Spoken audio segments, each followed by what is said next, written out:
This is an interview with Glen and Verna Medberry for the Valley Historical Preservation Project. The interviewer is myself, Margaret Foxwell, assisted by my husband Tom. The date is April 21st, 1998, and the location is in the Medberry home, Elgin, Iowa. We want to thank you, Glen and Verna, for granting this interview. The material will be used to further interpret the heritage of our region. It will be primarily used for educational purposes, but may also be used in promoting economic development and tourism. Glen, would you give us your full name? Glen Medberry, Elgin, Iowa. And when were you born? September 23rd, 1924. Where?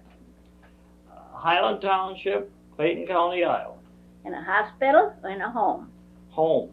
I'll have to interrupt. He's already given you his wrong name. His name is really Robert Glen Medberry. Thank you, Verna. Where were your parents born, Glen? My mother was born in Highland Township, Clayton County. What was her name? Agnes Kerr. My father was born in Elyria Township in Fayette County. Did any of your grandparents or near relatives emigrate from any other country or area? My grandfather was also born. My grandfather Medberry was born in Highland Township. And I'm not sure where my grandfather Medberry was born, but I think he was born out in Union Township in Fayette County. That's your grandfather Medberry. Medberry. Mm-hmm. Charlie? Yes. All right. And your mother's name was Kerr. Yes. All right. Verna, let's go to you. Who were you? What is your maiden name? Gross. Your full name? Verna Anna Gross. I was born in Dover Township in Fayette County, Iowa, and I'm 59 years old. Thank you. Who were your parents? My dad was a German immigrant. He came in 1887 to America with his family. There were... Like your mother was with him? No. No, he came with his folks. Okay. And they were immigrants, and they left Germany because of financial matters and religion. Some left Germany at one time so they wouldn't have to serve in the German army. No. That was not the case there. No, he was running a mill, and he had borrowed money on the mill, and he had interest, but the man he'd borrowed the money from would not take just the interest. He wanted his principal also, and he didn't have it, so he said, "This is it, we're going to America." And they wanted to go because of religious reasons also. That's interesting. Your mother's family? She was Sabina Watts. And her mother was born in Lawrenceburg, Indiana, and her dad was born in Germany. Did her father come here from Germany? He came from Germany when he was, probably about 23 years old. My grandmother was married very young, 16 years old. You certainly have a German heritage then, don't you? I believe so. Can you talk the language? Some. Some. But not so wonderful. When my mother wanted to teach me, I wasn't interested. No, of course not. No.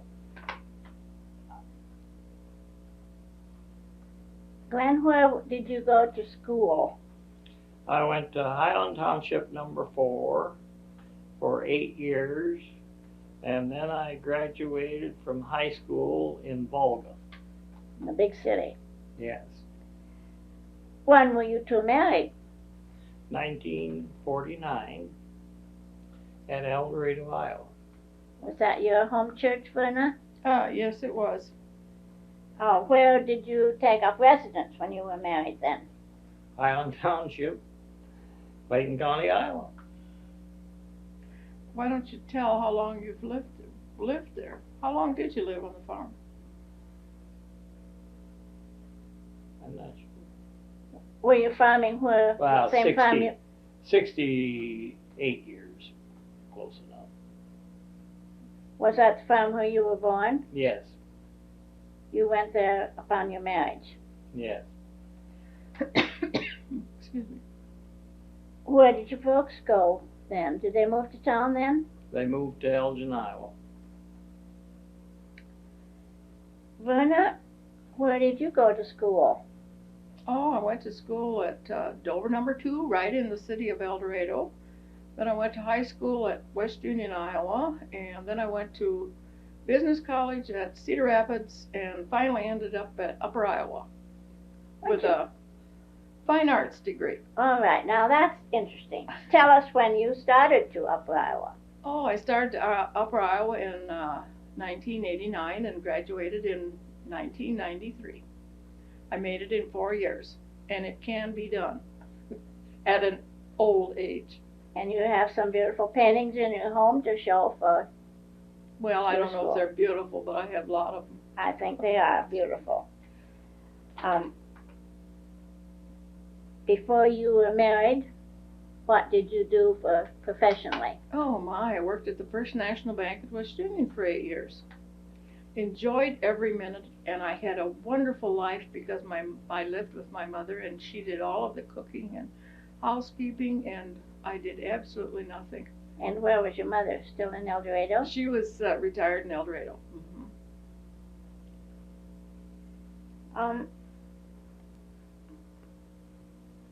Childhood memories. Tell us about El Dorado. Oh, I've got 1,000 memories, and I'm writing a book about those memories. The schoolhouse was on the edge of the Turkey River, and we had floods. Occasionally they had a flood that went past the schoolhouse, and I lost things in the flood, just like kids do, mittens and so forth. And let's see, and then my aunt passed away when I was about 11, and we moved to El Dorado and lived with my uncle for 5 years while my folks helped take care of my uncle's children.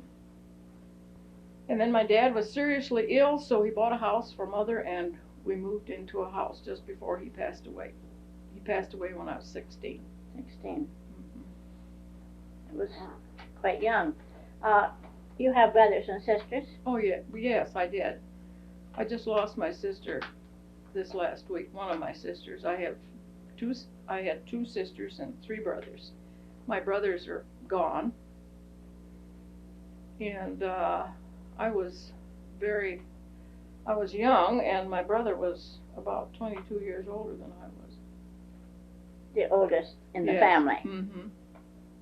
And your brothers are gone. You still have a Yes. sister? Yes, I still have a sister. She's 80 years old. Glen, you have brothers and sisters? I have one sister, Mrs. Quentin Olson.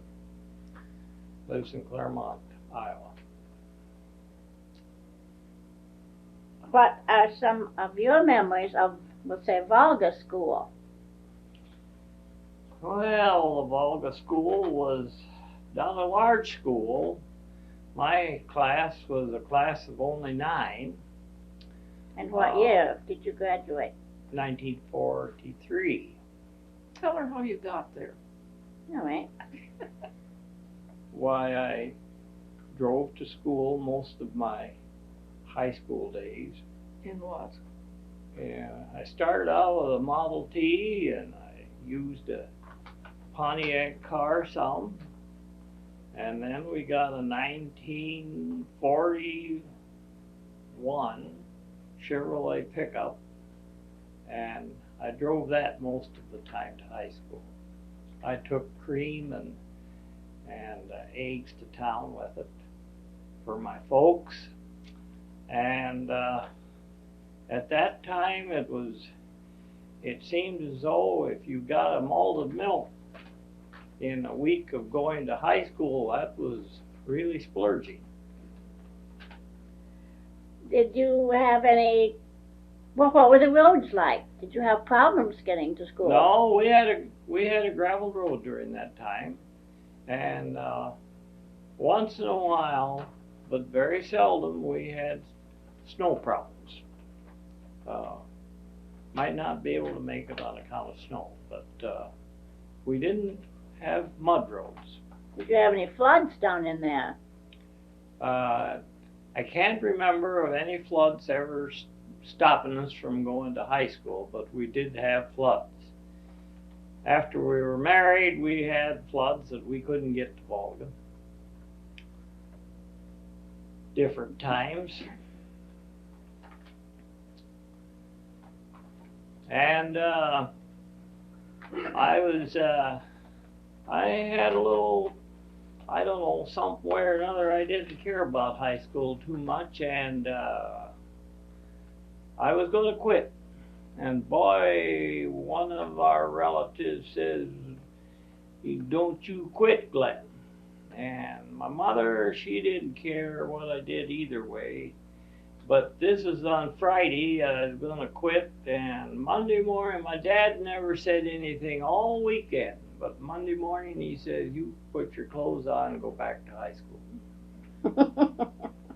And that was the end of the argument right there. And I'm very happy that he made me go to high school. Did you take part in school activities, or was that not expected of the farm boys?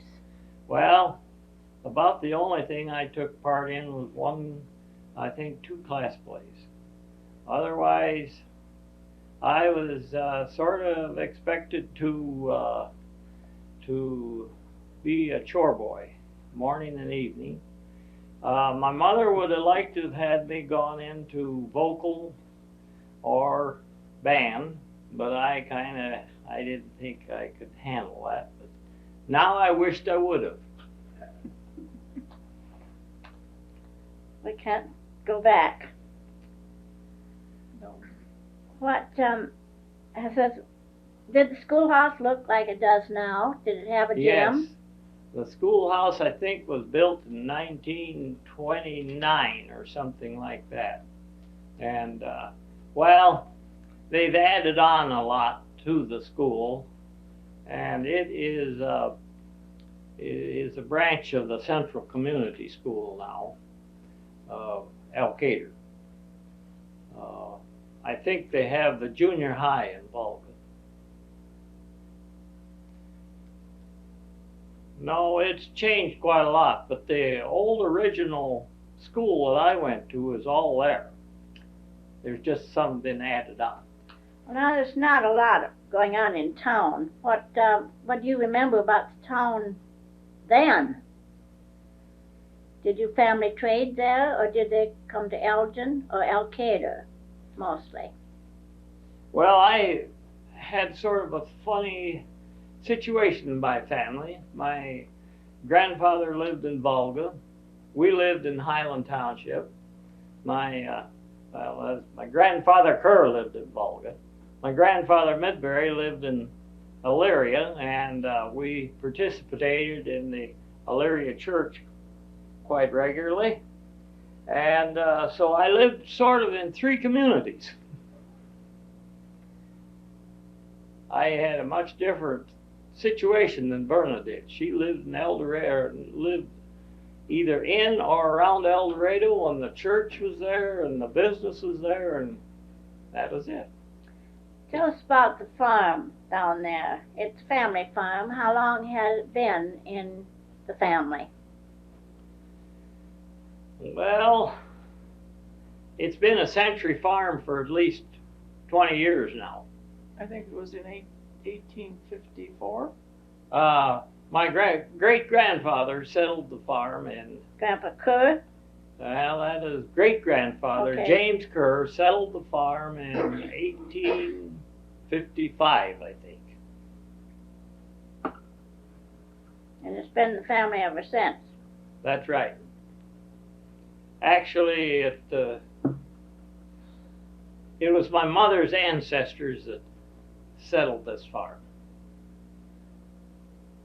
Then his grandfather, John, took over, and his wife had died, and he raised his two daughters on the farm we lived on. Their names were Agnes and Clara, and they're both gone. Mm-hmm.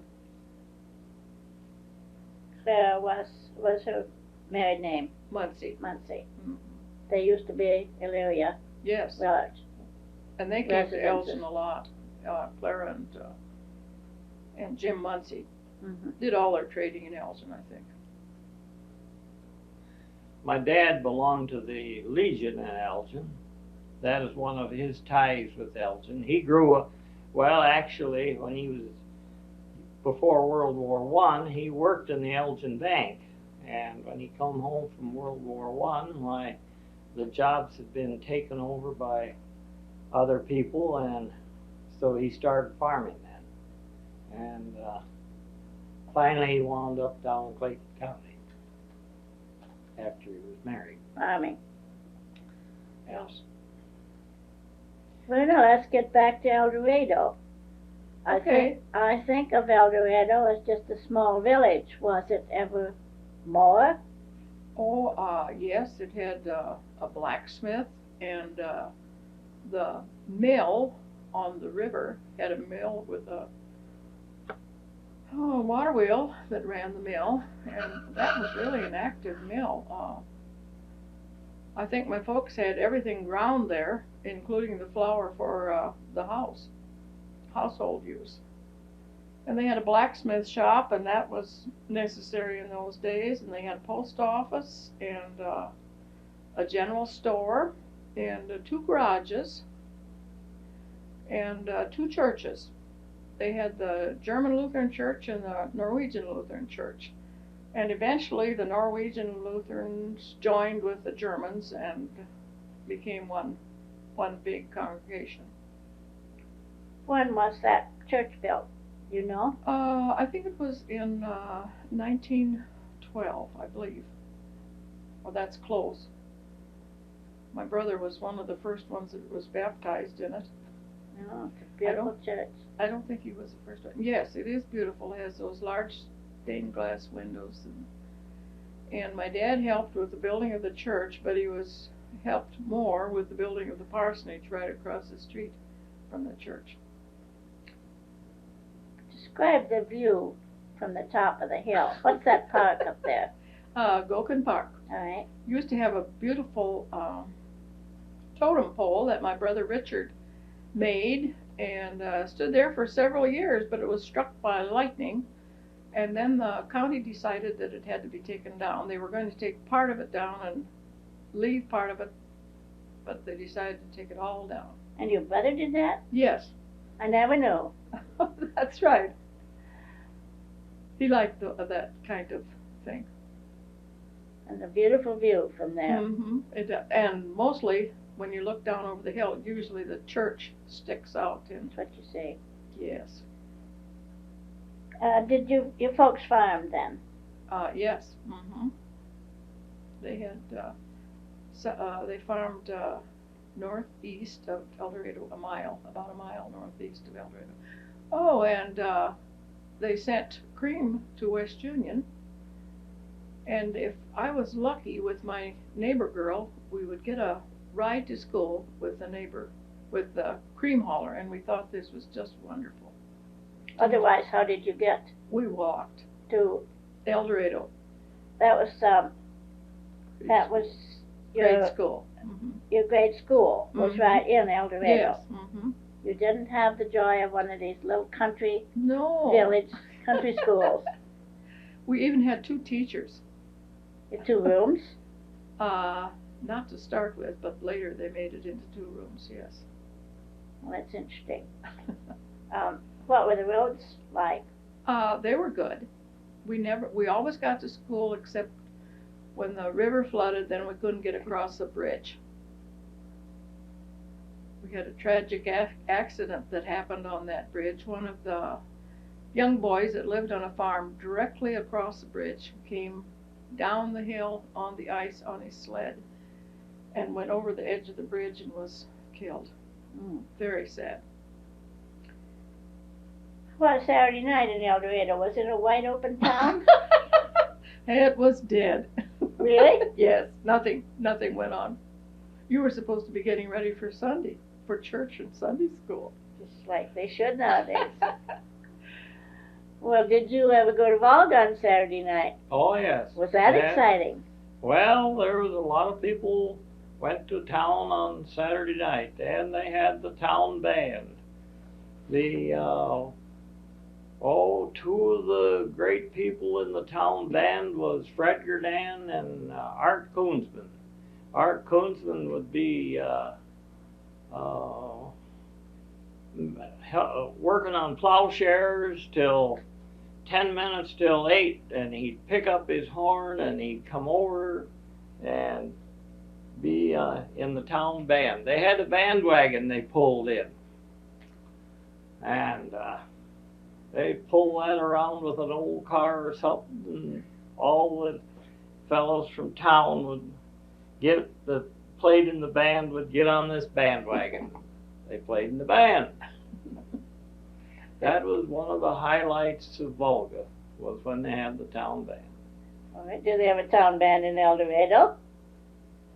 I guess years ago, maybe in about 1920, they did, but I never saw a town band. Glen, do you ever remember hearing about or seeing the little Swiss band in Elgin? Oh, yes, yes. You mean the Swiss band, yes. Yeah. Absolutely, I remember that. They played a lot of different places for gatherings in the towns around. Did they play in the bandstand in Elgin or anywhere? Or No, they just they would have had the old bandstand then, wouldn't they? They just played anywhere, Margaret. Where did they play? On the street corners They or in the played band? anywhere. They played different places. I know, but just where they play in Elgin, Yeah. On the street corner. in the street corner. They played. They had uniforms. I can remember them playing, but I can't remember any special places they played. They played a lot, different places. Even, I think they played for dances some. Oh, yeah. Elgin had a town band that played every Saturday night. Or Wednesday night, too. We have I think Gordon Mosby's little vest that he wore in his Swiss outfit in the Historical Society Oh, building. that's interesting. Did you go to the Opera House? They had an Opera House down in Elgin, didn't they? Yes. I very seldom went to events in the Elgin Opera House. We had different events in the Volga Opera House that we went to. One fall they had quite a few stage plays. I don't know where the players came from really, but Some came from Ilaria. Mm-hmm. yes, the Ilaria played down there, had plays down there, but this was some group from Dubuque or Chicago that come out. There used to be tent shows and people that went out on the road to do those things. Oh. What were do you have any important people that you would name as a memory, people that were important in your life? Well, Young life or recent? I think some very interesting people in my life was Fred Roethlisberger, and Andy Ayers, and John Probert. It seemed as though there was always things discussed on them that was important to me in my lifetime. They were leaders in different things that went on. Did you ever go to the fairs with Fred or Otis to help show? I went to sales with Otis. You did? Yeah. Cattle sales. Otis was interesting. He told about going on the train to the state fair to Chicago. That is one of the interesting topics to me about his travels. Yes, Otis is very, very interesting to me. Did you ever go to the Chicago livestock with him? Livestock show? No, I never went with him. My folks had relatives in Chicago, and we used to go down there once in a while around Thanksgiving time, visit them, and then we'd go to the livestock show. How did they get the market cattle? How did they get them to the railroads? Well, this is almost before my time. They drove the cattle into Volga, and but during my time, most of the livestock was trucked in to town, and they had the stockyards in Volga. In my time, I can remember my grandfather was a great person to come out and help my father. But Monday morning, he'd never come out on Monday morning. He had to help Rob Duff load cattle at the stockyards for the train. No. That's the one. Always want you to find. We like to hear about Otis and Fred, because everybody knew them. Well, that's true. And Otis was a great guy to try new things in farming and with livestock.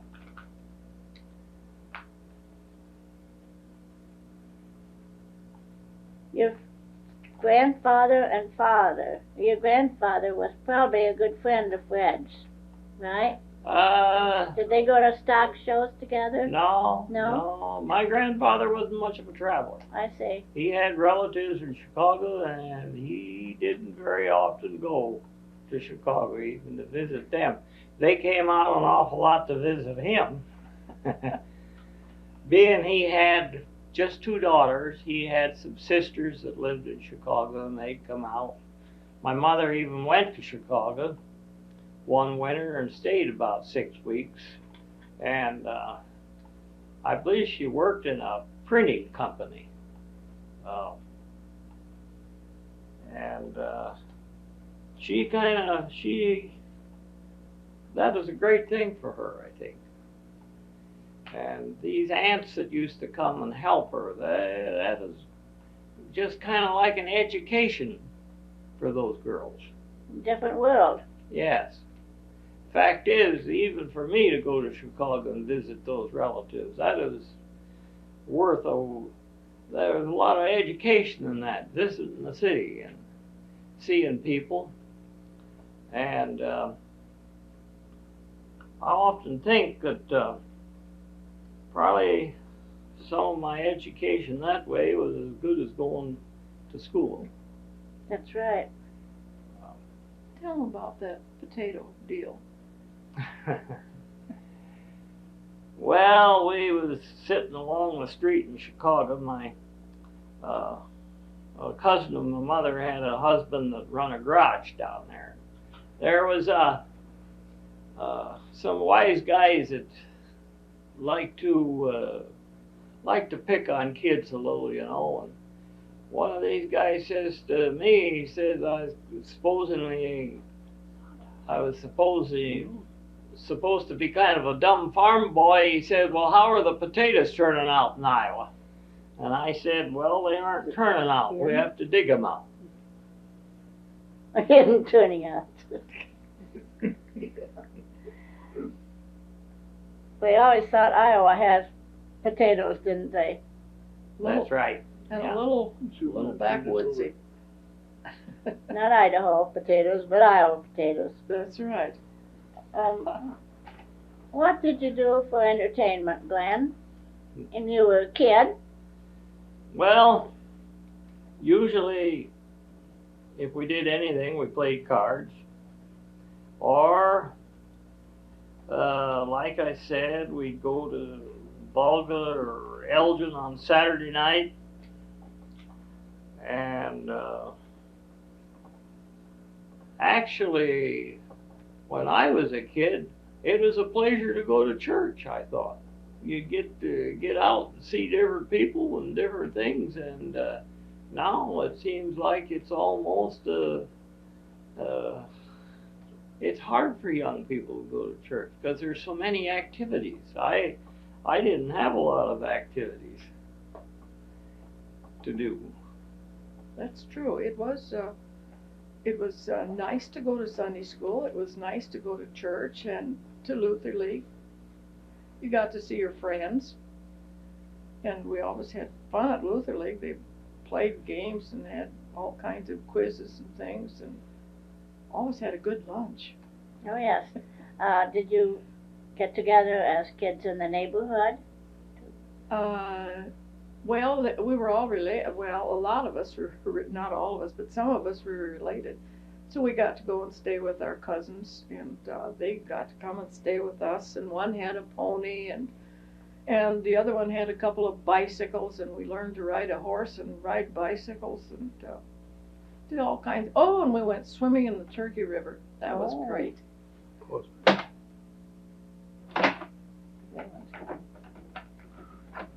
Stop it. There we go. Did you have anyone special among your relatives or friends that perhaps influenced your life in your field of profession or anything? Oh, I don't know. I think our pastor, Reverend Faggy, influenced my life. He was a wonderful pastor and very strict, but it was a good thing because we needed it. And you were confirmed, and yes. Mm-hmm. Was he with you then? Yes. Mm-hmm. Great time. And I don't know. We had some teachers too, school teachers that were influential. You had much German heritage. Do you have any ethnic traditions that you you followed and still follow, maybe in your own home? Yes. If you want to know the religious one, I don't eat meat from Friday till Saturday afternoon. This is during Lent, and one of the traditions is for Christmas we always had goose and knädel or dumplings. This is really a tradition, and it seems like the whole Botts family knows about goose and knädel for Christmas. All right. What is that word? Knädel, K-N-A-D-L-E. It's a dumpling that you drop into boiling water and heat through, and it's delicious. But I think you probably have to grow up with it, maybe, although Glen liked it from the start. I grew up with dumplings, but Mother put them in anything. Applesauce. No, we just had dumplings at Christmas. Are there any other traditions that you follow that... Well, I don't know. Can't think of any right now. You mean like grace before meals or something like this? Well, whatever that's a tradition. That might have been your tradition that you grew up with from the German heritage. Sure. Okay. And have some of those disappeared? I'm sure they have, but well, not in your family. No, Glen took over after we were married, and we still do this. Wonderful. You've raised your girls. Now tell us about your girls. Oh yeah, we have we have 2 girls, and the son is on the farm, and the 2 girls live in Des Moines. One is a mail carrier, and the other one is a seamstress. And Glen can tell you what Rob does on the farm. All right, but you tell us how many grandchildren you have. Oh, we have 6. 6. Oh, we have just a darling little granddaughter. Doesn't every grandmother have a darling granddaughter? Oh, sure. I have 2 other darling ones too, and 3 boys and 3 girls. Great. Let's come back to the farm then. Glen, did you ever realize we had a depression when you were a kid? Yes, I can remember the depression. My folks were sort of lucky, I think. Somewhere or another, they weren't really pressed like some people were. But we were very conservative during the Depression. We didn't spend any money foolishly, I'll tell you. And one thing I remember in the Depression, we used to go to church activities, and if it was a funeral or something like that, why, all the men I think that I knew had suits. But if it was just kind of a minor thing like a dinner or a luncheon, might be quite a few of them come in a brand new pair of overalls. That's one thing that I kind of remember about the Depression. Yeah, maybe the overalls And then were. it was very hard for some people that had bought a lot of land and were making big plans for the future. And it, well, sometimes they just completely lost out, but they maybe lost their home farm that they had. But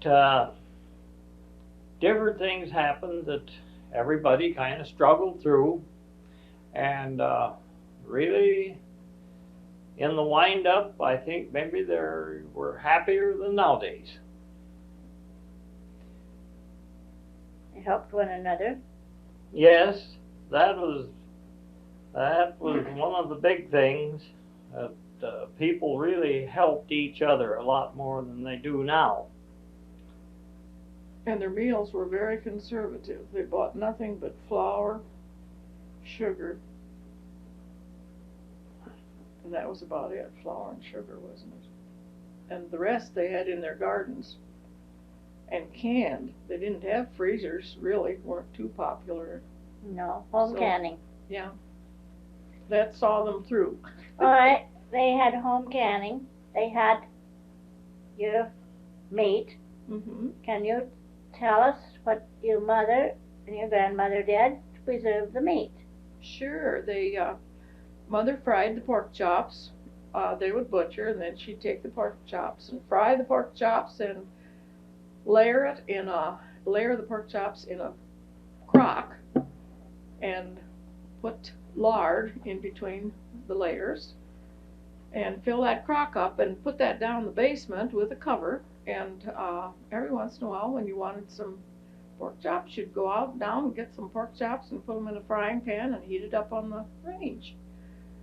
And then I can remember that they cured the hams in Mutton salt. yes, and brown sugar, and made sort of a brine. They were in a brine for a while, and then they took them out and rubbed them with brown sugar and salt and hung them in the smokehouse.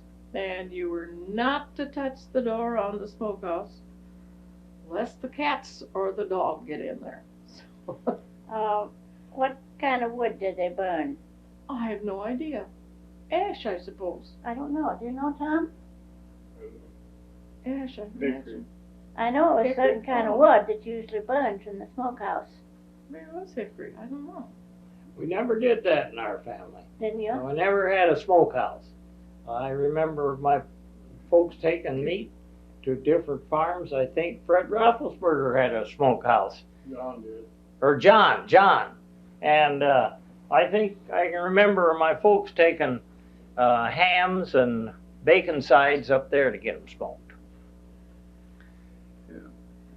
Oh, we had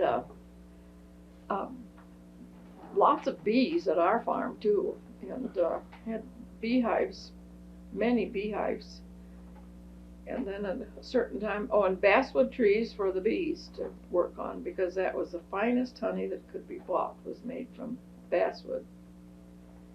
And they did their own extracting. They put it in this big round drum and swirled it around and got the honey out and drained it out of the bottom through a spigot and sold it.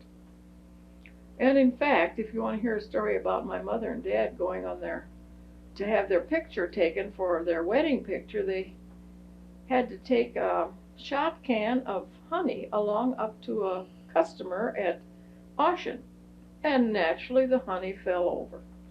And Mother got it on her dress, and I don't know, probably on her feet. Did they go in the car? No, they went with a horse and a horse and buggy. So it was quite a smeary mess, but you can't see it on the picture. Oh, fortunate. Now you mentioned the honey. You grew up with honey to cook and use.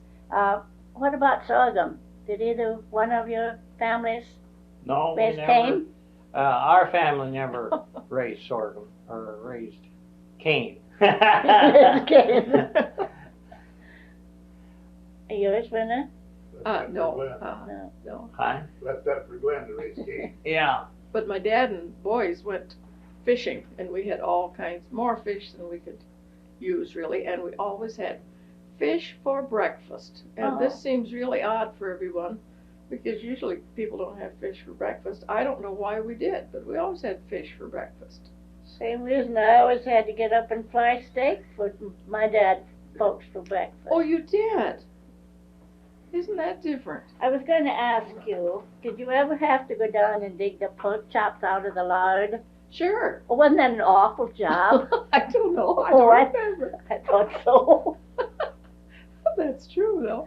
Glenn, what did you have in your mind just now? You looked like you had a story to tell us. Nothing special, I guess. I was just trying to figure it Raising cane. Well, we found out what you did then. What do you do for entertainment now?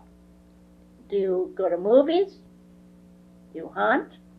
Fish? Travel? Oh, I know you travel, Verna. That's right.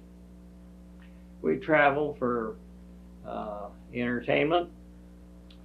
And, but I don't know, I'm kind of a diehard, I guess. I don't mind working for entertainment.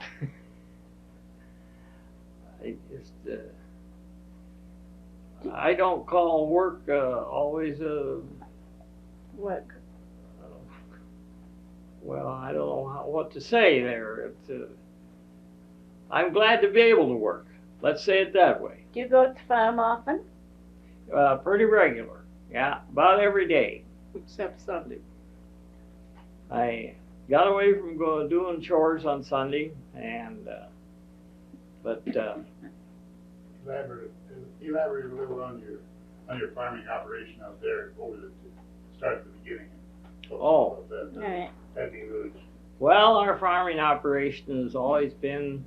We've always had beef cattle, and we've always had hogs. We never raised exceedingly a lot of crop. My dad was a guy that, he liked to see that things were fixed up. And, say for instance, he was real happy to get done planting corn and maybe get the wagons ready for hay and get everything organized so we could make hay. And then when he got the haying done, he got everything in order to harvest. And he always kind of wanted to keep things going as the season come along so that he could say he was done when the season was over. And that is a change that's kind of taken place now. For instance, I had another neighbor like that, but I had one neighbor that I went to help him finish his corn planting one day, and I thought, boy, this is great. We're getting this done for him. And, he said, when we get some hay made, we're going to plow the ground up and we're going to put some corn on. And this is a transition that's taken place in farming. It seems like everybody we farm so hard nowadays, we're never done. What crops do you raise? Well, our crops mainly in this day and age, and that hasn't changed too much. It's hay, corn, oats, and pasture land. Alfalfa. Yes. And at one time, we milked our beef cows. but we kind of got away from that, and we keep more beef cows and let the calves nurse them. Did you ever farm with horses? Oh, absolutely. Yes. The happiest day of my life was when those horses went out the yard in a trailer for the last time. I don't like horses. Like Verna. You I must, can't say as I was ever a good horseman. I didn't like horses like some people. I guess we had so much other livestock that by the time I got them taken care of, I kind of didn't care to take care of the horses anymore. did you keep very many? Oh, we had up to 6 at one time. And I don't know, there was just something about horses that I liked them, but I got into the tractor business and I kind of like tractors better. What was your first tractor? First tractor was a Fordson. My grandfather bought a Fordson in 1922, and my dad, when he took over the farm, he run it until 1937, I believe. And then the next tractor was a Minneapolis Moline. And then when I kind of started farming, I started in with a John Deere 8. And you still have it. No, Oh, that's the one I sold. oh dear. Uh, But he does At the have present time, Rob has a 37 John Deere 8, and then he has some Alice Chalmers tractors for doing field work. How long have you been in Elgin, living here in Elgin? We moved here in 88. Now that's when Rob went to the farm, Yeah. and Rob was married. Well, he was never really off the farm. He No. was like me. He was never off, really. But he was married yes. when you moved. Yes. All right, and he's now sole farmer down there. sole manager of the farm, you bet. And what does he have for a tractor now? Several. Yes, he has several. He has a 70-50 Alice, 80-10 Alice. I still have a WD Alice. And Don't I have a 630? yes, Verna has a Oh, 630. I think you sold that to Rob, though, didn't you? Oh, I didn't plan to. Yeah, well, you sold it to him. And what do you do with your tractor then? What did you do with your tractor? Oh, my. Garden? I hauled in a lot of loads of corn with that tractor. We became really friendly. It was the one that if you told it to stop, it stopped. These new things don't stop when you tell them to stop. They just keep right on going. Well, Verna, are you helping farm by way of the computer? No, No? no, have nothing to do with that. But she does a lot of bookkeeping. No. You could still run a pencil. Well, and I have a word processor, and I'm working on a book. Oh, Yes, that's another story. Yeah. And I mean a story. yes, it's a story. What's it going to be called? Well, it's about my youth memories, and you'd be surprised how many memories you have. Oh, Because you'll have to see all of mine. I'd like to. Yeah. Let's get back to the farming. How did electricity change things? Oh, We my. have to get in a pitch for the REC in this questionnaire. Oh, okay. Okay. No, electricity was one of the greater things that's come to the farm. I maintain that electricity is one of the great things, and for tools, the grip plier was one of the greatest things, and for machinery, hydraulics has been the greatest thing in my day, I think. But REA rural electrification was one of the great things in my day. To be able to switch on a light instead of carrying a lantern. Having the water pumped into the house was great. we never realize it how great it is until we have an ice storm and we have to get along without it for 3 days or something like that. That was the time we bought the generator, after the electricity was off, 3 days. That was enough of that. Probably haven't had to use it too often, but it's nice to know. Oh, I think we probably use it once a year, wouldn't you say? We use it oftener than you think you would. For some reason or other, the electricity is off, and our daughter-in-law has a beauty shop, and she really needs the electricity on all the time. So I know that her husband plugs in the tractor for the generator every now and then. The beauty shop's in the home. Yes. The farm of yours up there has rather interesting house and buildings on the farm there that would be worthy of a few words. Okay. Tell them about the house. Oh, our house is a stone house that was built in 1855. No, 1864. And the rock was all quarried on the farm. And it Was hauled about a quarter of a mile away. yes.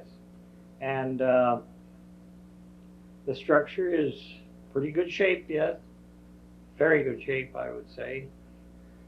There are some things that one should do once in a while with a rock structure. One wants to watch and see that you don't get cracks in the walls and things like that. So, and have it tuck pointed. It's always been cool in the summer and cool in the winter. Cool. It's a beautiful home. It is nice, you know. Then the barns are very old also, but Glen's taken good care of them. He put in a new sill under one, at least, or two. The south barn is the north side's been resealed. And it's been changed an awfully lot since I was a boy. We've got it more or less just a big open pen now, compared to when we used to have stanchions in it and calf pens. And in the late days, why, we've been leaving our cows outside in the winter, running in the woods, and we do keep younger cattle in there in the winter time. In 1986, we had a tornado go through our land, and it moved the barn 4 inches. And we wouldn't have known it, but we went down into the barn, and the gates were all laying on the floor. So we knew something drastic had happened. So then he had some men come in and pull it back into shape, and had to put some cables in it to keep it straight now, which I thought was sad. But the barn is still standing, and it looks nice and straight and good condition. And we have 2 silos. The tornado took off the top of one, and we replaced that and built it a little higher than it was before. And the other barn was built in 1864, and it has a granary upstairs. About half of it is granary and half of it is haymow. And they kept the horses in the lower half, and could feed the hay down through the chute to the horses. Now that barn that was built in 1864. It's been used for everything. We kept chickens in it, we kept pigs in it, we used it for young cattle, and so on. But it's a useful building. The silos are something that has been changed in my time. We never used to have silage at all, and that's something that we've gone into during my days of farming. And they added quite a large hog house, finishing house, and a farrowing house, a fixed, repaired one, so it's a farrowing house. And we've taken down some buildings, some small buildings that were obsolete. I guess things have changed a lot over the years. Really? Of farming in every way. Since this is a project that wants to stress the heritage, beauty, and history of farming in this area, what would you like to say about this particular area? Oh, it's a nice, clean area.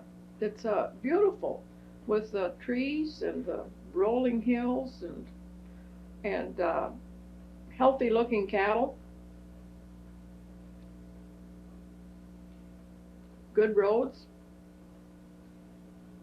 One of the great things that's changed in Elgin in my time, I think when I first remember Elgin, we had one blacktop road into Elgin.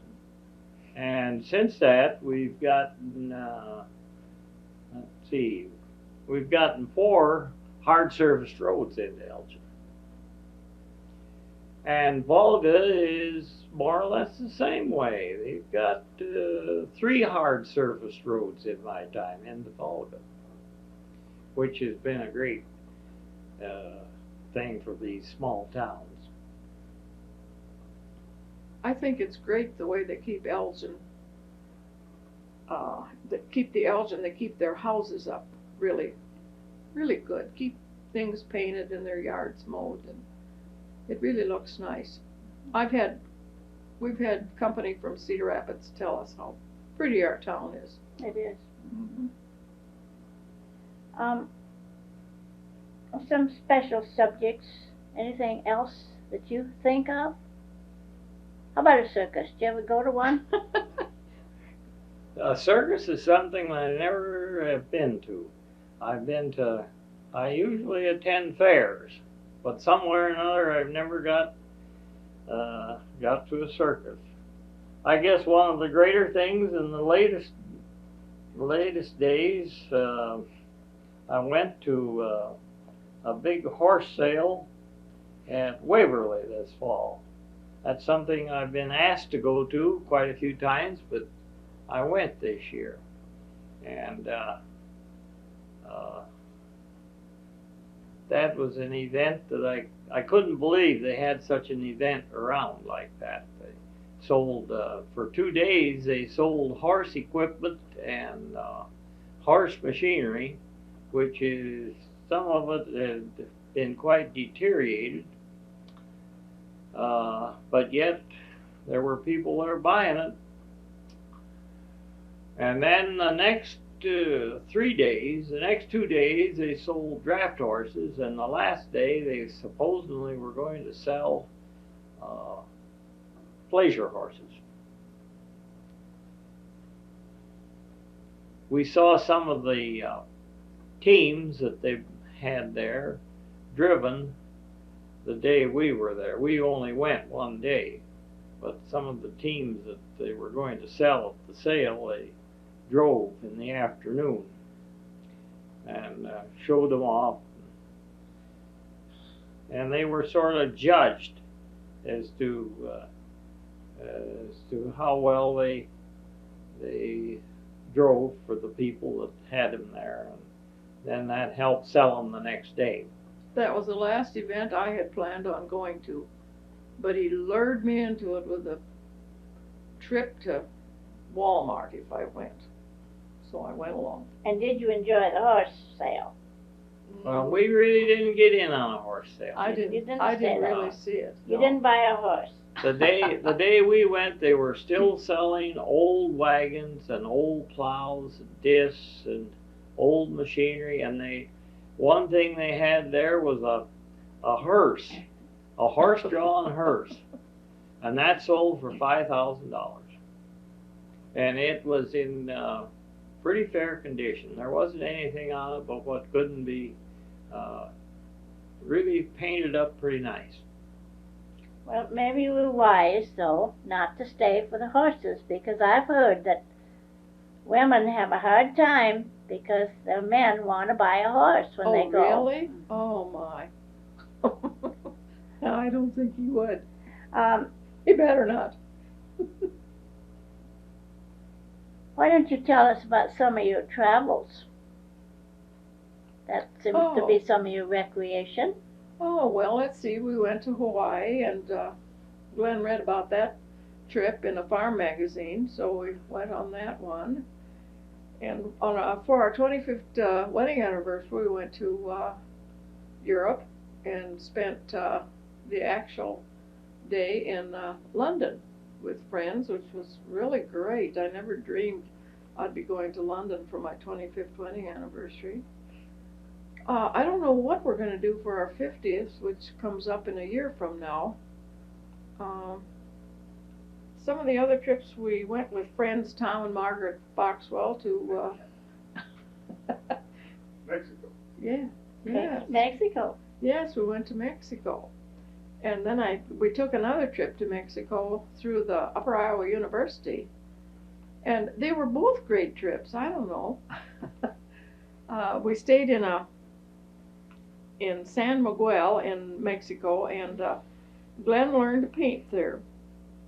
And I didn't do much painting, but he saw, can I tell him about that beautiful model that was posing there nude? No, that wouldn't be practical. That's the best part. And he looked at this model, and he never realized that she was real. He thought she was just laying there. I couldn't believe it. And we went to a pottery place there at San Miguel too. They were making pots, and I thought Upper Iowa was just advanced, or more advanced than they were in making pots. Well, San Miguel was a university town, and they specialized in what would you call it? Architecture or? I mean artwork? Artwork, yes. Yeah. Mm-hmm. It was really an art university there. And they had many cathedrals, churches, beautiful things. I don't know how they could afford to have those. It was quite an experience, very interesting. You got some credit, college credit for going there? Oh, yes, 3 credits. Good. For, what was it, 2 weeks? Yes. I figured they were illegal, but they said they I were don't know about fine. that. Well, we have covered a lot of subjects. Is there anything else you'd like to add? Anything special? I think we've talked too much. I bet. We could talk for 2 hours on that tape. Really? Stop. Oh dear. Anything else in your mind, Glen? Not really. Not really. We've had some very nice trips, like she said. We've been we kind of prefer bus trips. If we really go on a sightseeing trip, it's nice to take a bus trip. Or a guided. Or a guided tour. Well, you have a beautiful home here, and it's nice to come home too, isn't it? You have this thing shut off, don't you? No. That is. Oh my goodness, I hope so. It isn't? You go on. Oh, good You're grief. looking good. Oh, You done? One thing I will say that I've traveled quite a little, I think, and I've always been happy to come back to this area. And it's been nice to come back to this area, and I've never minded. I've seen a lot of nice places, but I always like to come back to this area. You have both been fortunate enough to stay in this beautiful area. that's right. Tom moved me to the prairie one time. I grew up on the prairie. Then I was married and lived down here. Then we went to Rudd one year, and I hated the country out there. The people were nice, but it was prairie. Mm-hmm. So you've given us a very good interview tonight, and I thank you, Thank you for coming. and I hope. The picture doesn't load enough. I do too. Thank you. Amen. Now you may start. This is the 1st of June, 1998, and we're continuing on where we left off a couple of weeks ago. This is a picture that I drew out with pencil while going to Upper Iowa. She's my favorite picture, but I'm sorry to say I only got a B on her when the grades were handed out. But it took a long time to make her beads. They're on the front of her dress there, and to get the shading just right. And I was really disappointed when all I got was a B on her. But this other one of Glen. You want to change it, then just go ahead, change it. Kid girl? This is a picture that I did of Glen. The last one I've done of this size. I got a better grade on this one. I got an A on this one. I must have known the subject a little better than the other one. And everyone says it rather looks like him, so I'm happy about it. It should look like. Glen, how do you feel when you see yourself in that big picture? Oh, I think it's something to be proud of that my wife could do this.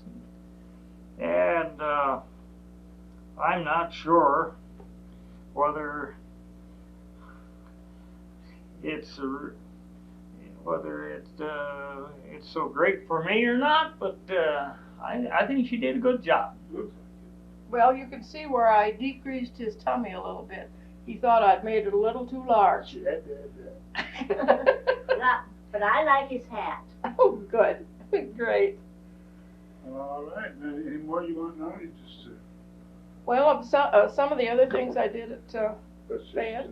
Just start on the table here and do what you please. Okay. Nothing here. This is one of Get the. better, yes. Let's sit. Forget the bus. That's right. Now I'm. Can you see the Can bus? you sit down? Yeah. I can sit down. It might be interesting if you'd show them. This is a mold of my granddaughter. I started this one out by making it out of clay, and it just has a painting of copper over it. But it was clay to start with. Then you put the plaster. Oh, that's it. Not like that. You put the plaster. Pet it. You put the plaster on it, and then you take the plaster off and tip it upside down. Of course, it's hollow by that time, by the time you've taken it off of this one. You tip the plaster up and pour it full of another set of plaster. But first, you better grease it on the inside, or you're going to have a mess. You won't be able to take it off. And then when it comes out of the mold, it's very rough, and you have to sand it down. I took sandpaper and maybe a rasp and really filed the thing down. This one did lose an ear in the process, but I glued that back on, and so she's all right. She's all together. Someday I'm going to have to part with it because I think she wants it. Which granddaughter? Allison Pattison. And these are a couple of pots that I made in class. This one was sort of that rope design that you don't have a model for it. You don't shape it. You just make rope and wind it around until you have a pot made out of it.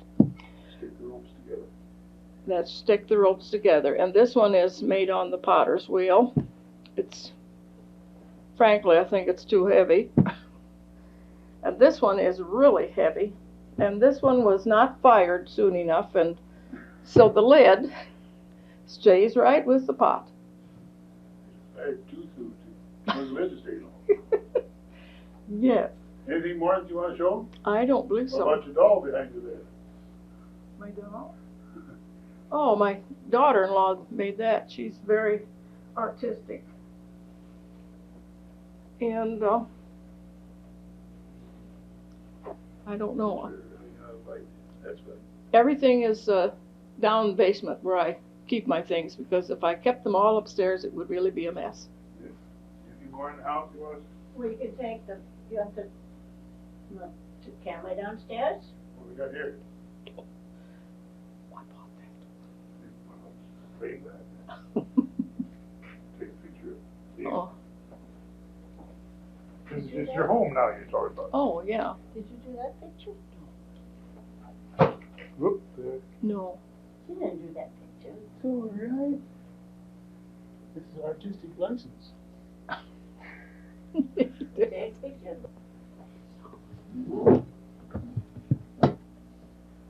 Go ahead. I'll do it. I guess I'm not very good at interviews, but I've got to be thankful that I've met a lot of interesting people today, and I tried to learn from things that they told me, things they did in their life, and I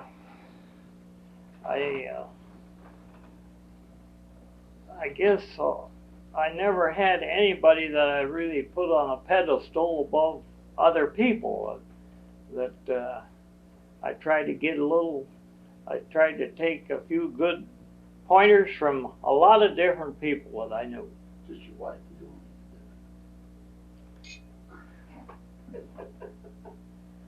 He was a great help when I went to college. He didn't say a word when I got up at 2 o'clock in the morning and studied till about 4, and then took off pretty early for Fayette. I don't know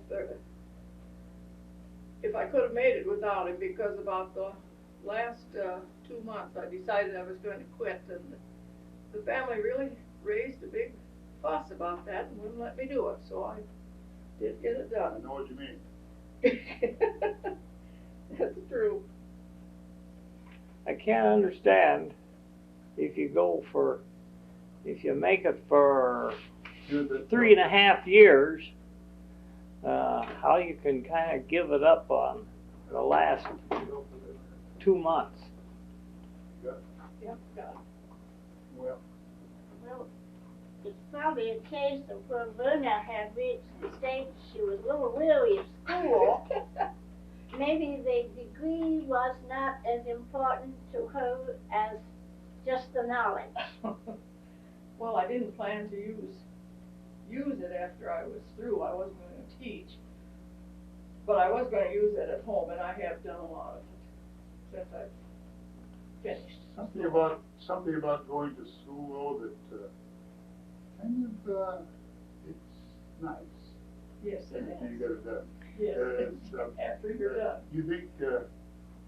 Oh, here we go. Let's turn that thing off again. We're Disney now.